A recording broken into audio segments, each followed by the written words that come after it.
I have flown to Barcelona, Spain to play the most important tournament of my life. The Sunway Chess International, regrouping 242 chess players from over 40 different countries. At my current rating of 2079, this is a global test of my true level against top competition. Only 12 points away from my peak achieved last month, I seek to cross 2100 for the first time ever. Welcome to the third episode of my 10-round tournament in Sitges, Spain.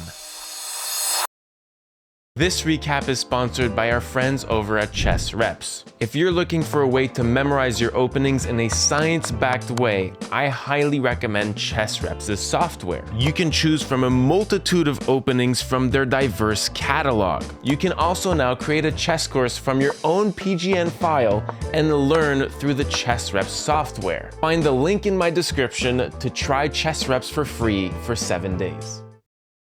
So after winning my first game, I'm very excited and the pairings come out and I'm playing a 13-year-old girl from the US, Muthu Kamachi.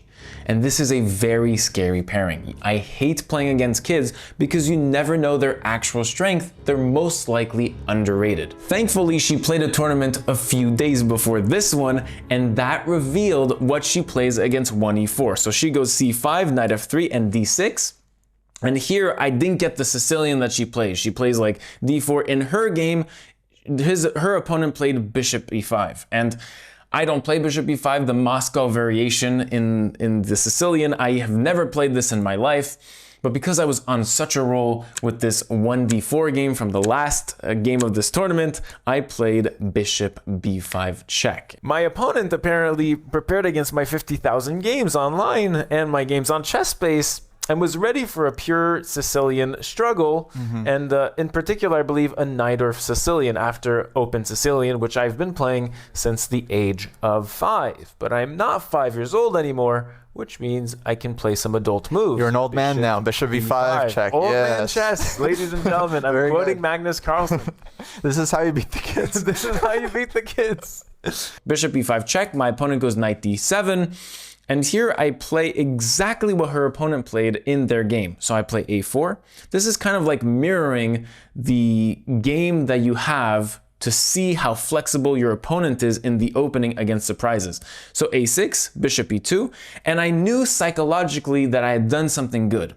And she told me after the game that psychologically she was completely tilted by this opening surprise, and during the entire game she could not believe that I didn't play what I usually play online from 50,000 games that she can just look through, and my OTB games, which are on ChessBase. So she was completely surprised, completely emotionally stunted, and she plays her normal thing that she played against the player in that last tournament, and we get to this position after d3. She goes castles, and now the opening is closed. We are now in the middle game where the plans are very important, especially in the Moscow variation of the Sicilian defense.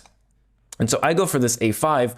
My point is I want to fix these pawns, and if my opponent wants to fianchetto this bishop, it will cost her the beauty of her pawn structure. So I take here, takes, and now we have a target on a6, probably a very long-term target, but this is a weak isolated pawn, so I was very happy to get this structure.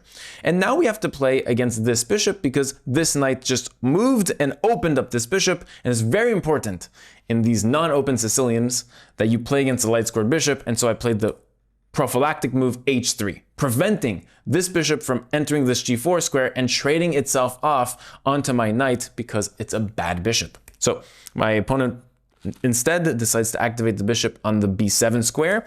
The bishop develops, and then I go for bishop e3. So as you saw, my notes is queen d2, queen g5. I hated this in the game.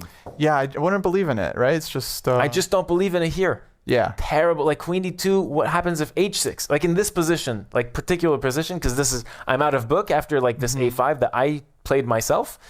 Yeah, I just can't find This is a very typical story where you prepare something with the computer, it gives you some plan, you show up to the board, and you're like, why would I play this move? Yeah. It makes no sense to me. Now I go bishop e3, we develop our pieces. Here I go queen c1, a little idea because I want queen d2 for this bishop h6, which is very thematic, but now there's like d5, and I didn't want to run into these things in which after takes, the pawn takes and attacks my queen. So instead, I go all the way back here and I play queen c1. And I'm still threatening this thrust of bishop h6, but now I don't have my queen on d2. So a small detail, and the details really, really matter at this level, I find. So now I go for bishop h6. My opponent should have played the rook out of there. Bishop h6 now guarantees me this dark square bishop, this classic Sicilian bishop that's very, very strong usually. So I'm very happy to trade off bishops here. And after d5, takes, I go with e5, attacking this knight and going for queen f4. And now it looks like I have a free hand to attack on the king side. And I'm very happy at this moment in the game. I get off my board and, you know, I walk around, and here my opponent plays a very strange move. I get back to my board and I see king g8. And then this is the second move I didn't like of the game. This king g8. King g8. Ah, is the idea to prepare f6? Exactly. So you can't take ef. So f6 right now, ef, and I win the queen because of a discovered check. So king g8, but I thought this was slow and I thought this was passive. So my opponent preventatively goes to g8 to try to now attempt f6, and now my queen, and more precisely this pin, is in danger. So I go queen h6, my opponent goes f6, and now e takes, knight takes, and it seems that I just traded a center pawn for my opponent to open up their rook and overprotect h7, and it looks like I have absolutely nothing here even though I hold a small edge. And so I play knight g5 here to attack and to put more pressure on this h7 pawn here on h7, and the rook defends, gets into the game, and now I go rook ae1. Very specifically rook ae1 because of reasons that you'll see later on in the game. And here my opponent takes a very long turn, like so long I had to get off the board. She takes like half her time, from 40 minutes to probably 20 minutes or something. More, like from 1 hour to 45 minutes, something like this, 15 minutes. On a move that's very simple to me, like e5, and I didn't know what to do here for the white pieces. After e5, I believed I was worse as the white pieces, which is quite strange to say, but look at this insane center for me. How do I even combat that? My bishop is so much more inferior to this one. This is not even a weakness for black. It's so well defended, and black has everything to play for a win here. Instead, my opponent played the insane move knight c8. And before you judge it with this mistake, it is a very scary move once you realize what the plan is for the black pieces. The black pieces want to go knight d6, knight f5, and my queen is trapped. And it wasn't until I realized, why is she playing knight c8 on a 20-minute turn? You know, the respect for your opponent. Very important to respect your opponent's moves and try to find out why they play their moves.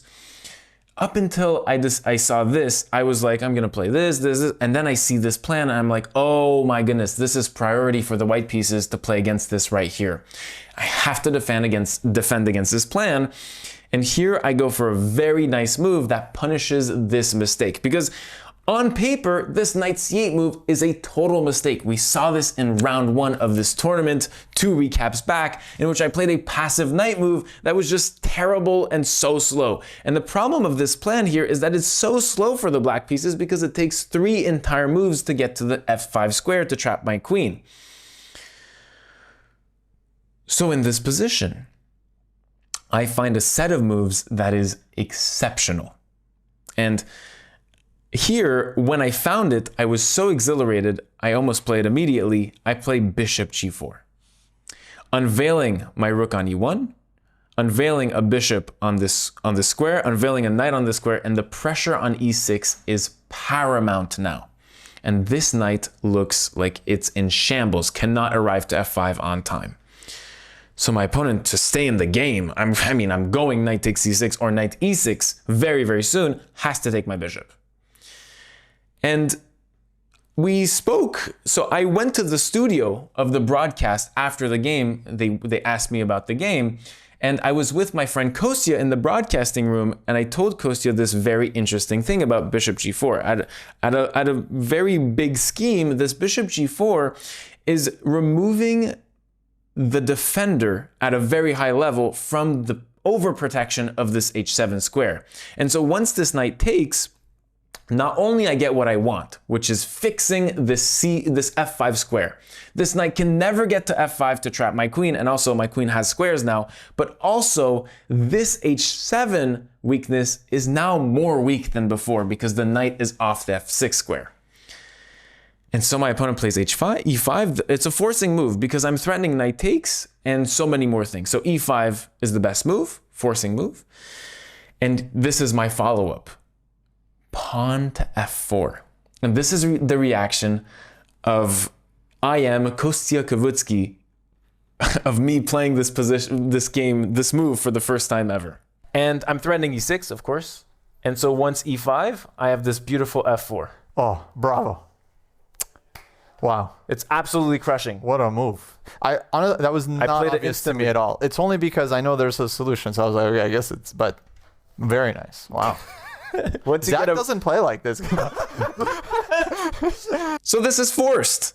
My opponent cannot take this pawn because of knight e6 forking. And Muthu told me after the game that she was thinking for a very long time, like 2 minutes, as to why she can't just take here with the pawn. And then she realized, oh, there's knight e6 that I'm blundering in my head. So what does she do? Rook takes, blunders a full rook because of this pin on this rook. And now you understand why I played this rook here. So this rook could stay on f1 to support this eventual f4 push. All the cards are in my favor. I have pocket aces in this position. And so during the game, I thought, okay, black has really nothing because I'm threatening this, or threatening f5, f6, f7, even more malicious. So I was like, okay, my opponent has nothing. The best move in this position, which I thought during the game, she has to go for this terrible endgame down a full pawn. And it's like a passed pawn is my extra pawn up, which is true. That is her best move in this position. Instead, she played the move pawn e4, just rejecting my pawn offer. But the thing that's so dangerous now is that I have this very nice plan to go to f7. And how are you going to stop the white pieces? I could have taken this pawn, but I thought, you know what's so much more dangerous? f5. Superb move, threatening this, f6, and knight e6 all at once. One move threatening three things. One pawn move threatening three things. When's the next time you're going to see that? And so my opponent has one move to really defend everything. It's rook f6. She's defending this. She's defending against this fork here that would happen against this rook and this queen. And she's defending the f6 square by putting a literal piece on the square. And she comes up with the best move, I thought. This rook f6, very, very strong. And it keeps her in the fight, certainly. Because with this f5 move, I had three threats at once. It's very, very hard to defend against all three of these. And this rook f6 solves a lot of those problems. So I take this pawn up finally, and she pushes d4, and now I play e5. Oh. Oh. Are you okay there?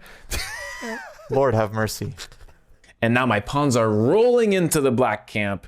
f6 is bound, f7 is bound, and some deflection, some interference tactics are bound with this queen h7. And you look how weak this queen is.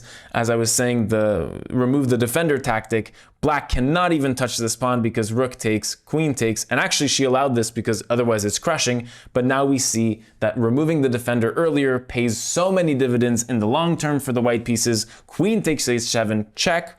The king has to move, and now I take this bishop on b7. And I took a long turn here because originally I thought that check is like forcing king here, check, king here is mate, right? Because of check, and then this one.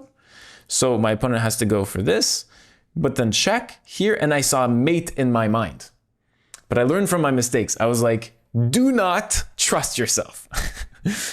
And it works because eventually I saw that queen c7 is not checkmate. The queen can just take my queen. So I settled for queen here after a long turn because black, it's not obvious. It's a +6, obviously, but it's not obvious for the black pieces how to win this because black is always threatening some checks to win this knight. And I was thinking during the game, like, what if I play this first, the king moves, and then queen takes? This looks so nice. But then I thought queen e3. And now king here, queen check. And my knight is not on g5 anymore to protect against this check on h6. It's just like, it was just a perpetual confusion. So I took here, allowing my opponent to take back my knight while my knight is still hanging, while this knight is still hanging. And we actually have this very picturesque position in which 3 knights, all the knights on the chessboard, are hanging all at once. So queen takes knight with both knights hanging, but I can take this knight with check, check again, and then check here. My queen is centralized, and I'm going to save my knight on the next turn. After king g8, I played knight d5. I realized that there's a very sneaky trap here. If I play the very innocent move knight e4, which was on my life, was what I was going to play, knight e4 draws on the spot to the very sneaky king g8 last move, threatening rook sliding to h7, attacking my king, and after king g1, queen e3. And this knight is doing me a madness because it is pinned. I cannot go knight f2, I lose my queen. So I have to block with my rook, and this is now a perpetual draw for the black pieces after 3 repetitions. So eventually, I was so scared after knight e2. I was like, okay, we can go knight d1, maybe knight e2. And I was like, oh, I can just activate my knight here, take up all of the squares with this knight. And now black has no counterplay whatsoever. So my opponent takes, and now rook h7, king g1, and there's no checks. My opponent goes back to f7. She's in very deep time control at this point in the game. I go queen e6, the king marches, and now I play this very nice queen g6 check. This forces the trade of queens and the trade of rooks as well, because the rook cannot move anywhere without my rook forcing this trade of rooks here in this position, and this is completely winning for the white pieces. So my opponent takes on f1, we trade rooks here, king takes, and now we bring our kings to the center of the board. I defend this knight, I will take this pawn here, and my opponent resigns, and now I have 2 out of 3. And now I'm expected to play up for the 2nd time this tournament, and the next game I face an international master. See you in the next one. Wow, Zach, I gotta say, genuinely, not for content, very nice game.